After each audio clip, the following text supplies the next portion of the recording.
Olá, eu me chamo Alexandre e nesse vídeo vamos aprender como fazemos a radiciação de um número complexo. Para isso vamos resolver na prática a radiciação de um número complexo que é raiz cúbica de menos 8, que apesar de ser um número real também, ele obedece à ordem de que todo número real também é um número complexo com a parte complexa nula. Para resolver esse exercício, que é a raiz cúbica de menos 8, vamos usar a segunda lei de De Moivre. De Moivre foi o cara que descobriu como tirar a raiz de qualquer número complexo. E vamos pegar a carona no conhecimento dele para resolver esse exercício. Então temos que a segunda lei de De Moivre é a seguinte, onde qualquer número complexo z, k, é igual a raiz enésima de ρ, que é o módulo do número complexo, vamos ver mais para frente, e n, no caso, é o índice da raiz que nós queremos achar, o índice das raízes que nós queremos achar, vezes o cosseno de θ sobre n, sendo θ o argumento do número complexo, também vamos ver mais para frente, mais k vezes 2π sobre n, onde k é todo número inteiro não nulo até n-1, ou seja, vai de 0, contando 0, até n-1. Como n é nosso índice é 3, o k nesse exemplo aqui vai ser 0, 1 e 2. E cada vez que nós substituirmos esse k na forma, vai nos dar uma raiz diferente. Continuando aqui a lei de De Moivre, aqui fecha parênteses, mais i, que é o coeficiente complexo, o coeficiente imaginário, vezes o seno de θ sobre n, mais k vezes 2π sobre n, fecha parênteses, fecha a chave. Para aplicarmos essa lei, essa forma do De Moivre, precisamos de algum conhecimento prévio sobre os números complexos.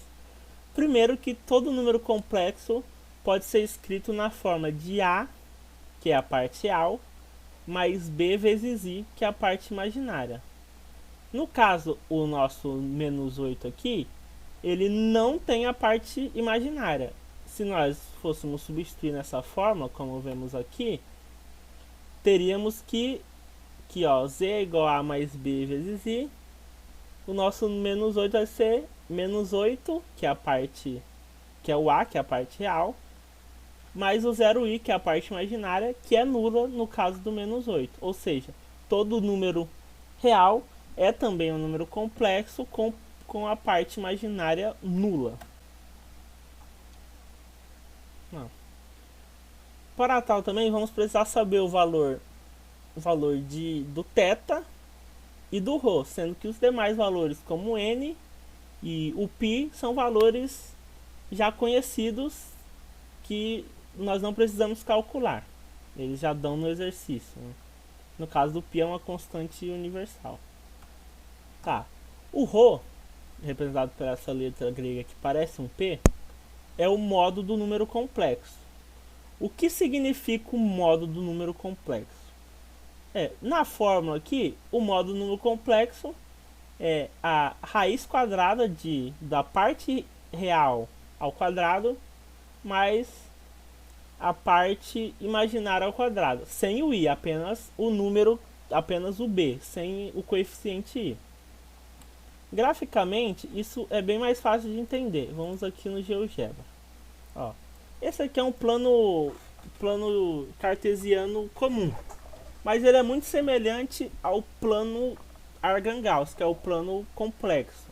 A única diferença é que no plano de Argand-Gauss, o eixo x aqui, que é o eixo das abscissas, é na verdade o eixo dos números reais, enquanto o eixo y, o eixo das ordenadas, é o eixo dos números imaginários. Então, nesse caso, para facilitar, para enxergar os números complexos, vamos imaginar que esse plano cartesiano aqui é um plano complexo. Então temos um número complexo qualquer. Aqui, ele é representado aqui. Ele tá pelo x ele tá no 4 e pelo y ele tá no 3. Então, como um número complexo, ele poderia ser escrito da seguinte forma. Deixa eu escrever aqui, que z é igual a 4 mais 3i. Esse é o nosso número complexo. A parte real é 4 e a parte imaginária é 3. O que é o módulo? O módulo é basicamente a distância entre a origem e o ponto do nosso número complexo no plano Argand-Gauss.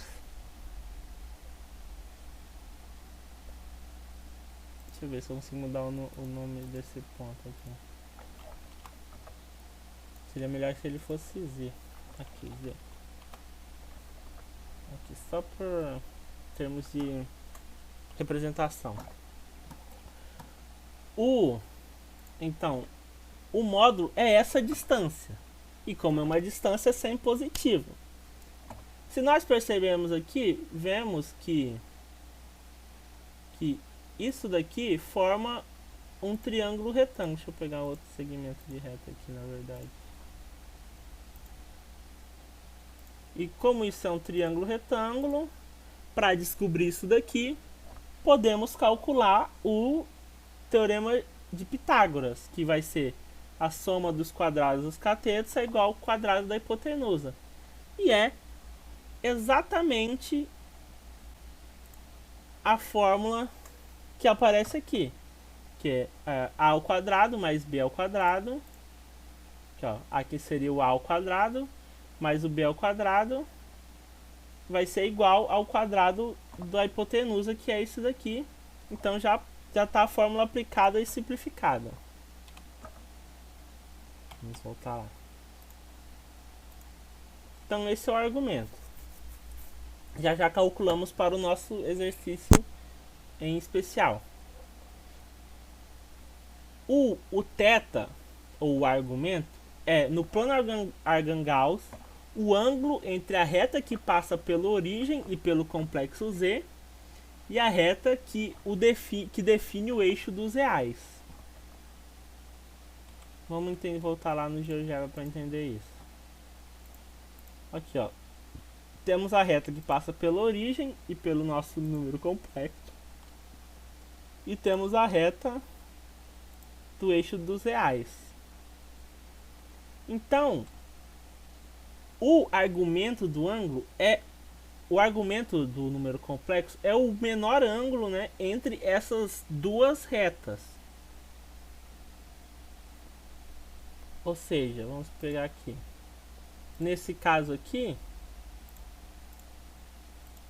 vai ser esse ângulo aqui. Esse ângulo aqui seria o argumento desse número complexo.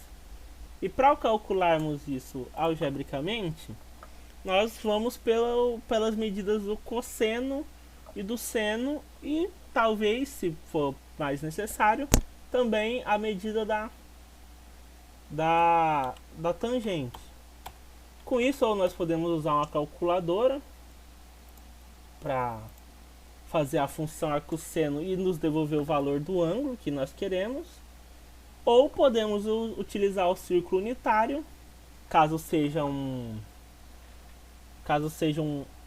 valor de ângulos mais comuns, dos ângulos notáveis, dos ângulos 30, 45 e 60, que nós já podemos identificar facilmente só pelos valores que nós vamos obter no cosseno e no seno. Ó.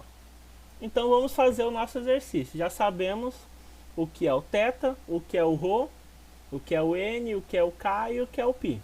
Então nós só precisamos substituir nessa fórmula até termos as 3 raízes de menos 8. Vamos lá. O nosso ρ, aplicando a fórmula, temos, ó, a fórmula é a ao quadrado mais b ao quadrado, né?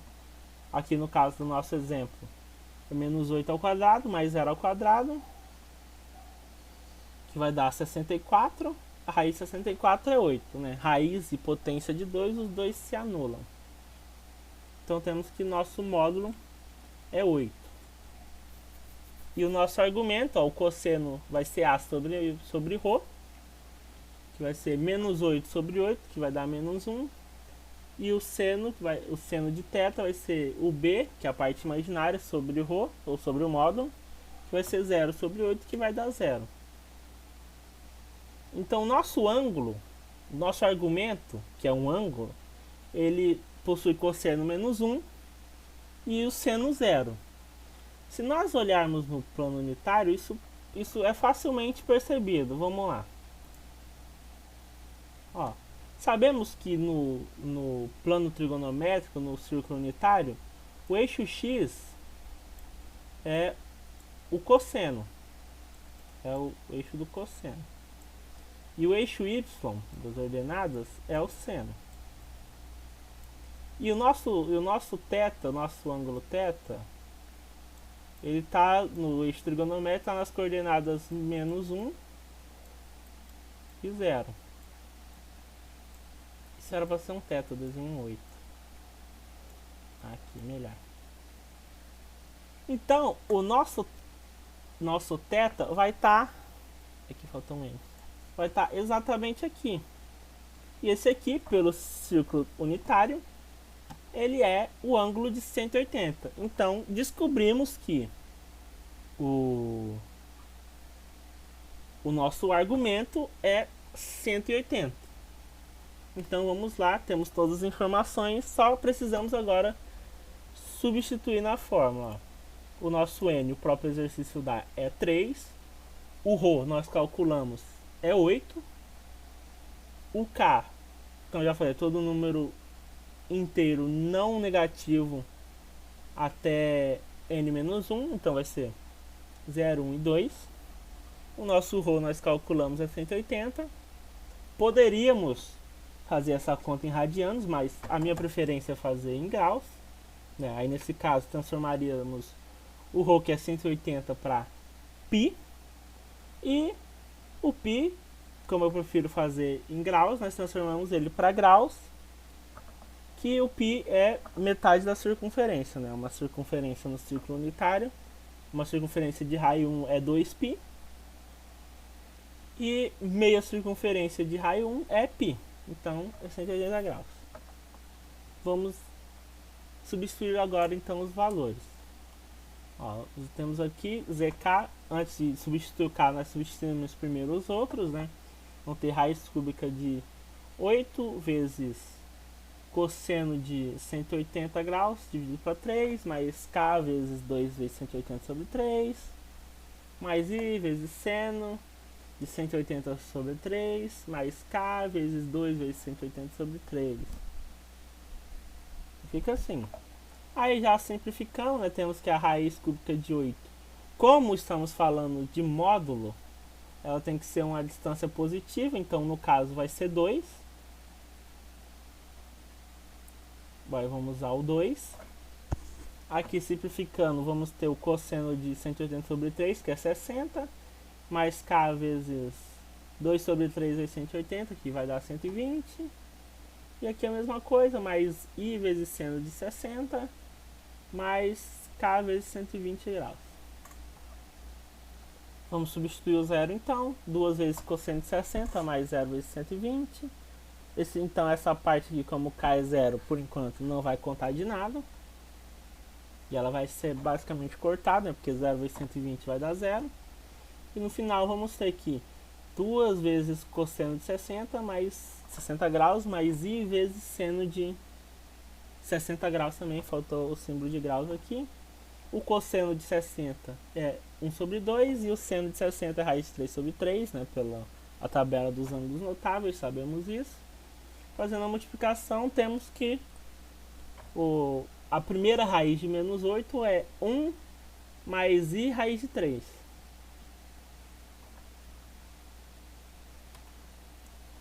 Agora substituiremos o k igual a 1 para a mesma forma. Aí vamos fazer tudo a mesma coisa de novo e no final vamos ter cosseno de 180 mais i seno de 180. Nós já vimos, e o cosseno de 180 é menos 1 e o seno de 180 é 0. Então no final vamos ter outra raiz que vai ser menos 2.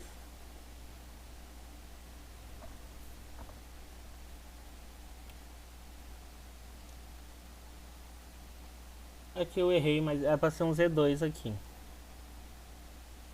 Vamos então fazer agora a mesma coisa para o K igual a 2.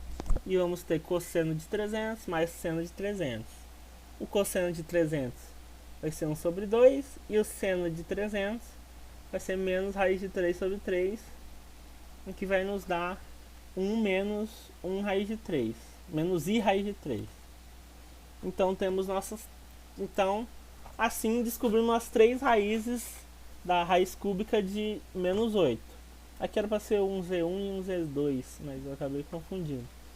Então as 3 raízes, elas quando você multiplicar elas por elas mesmas 3 vezes, né, como você elevar essas 3 raízes ao cubo, você vai obter o menos 8 de volta, porque essa é a definição de raiz.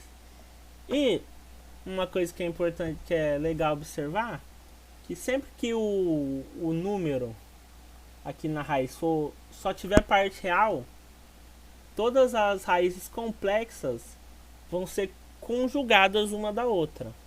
Sempre na raiz do número complexo, os complexos sempre aparecem em pares.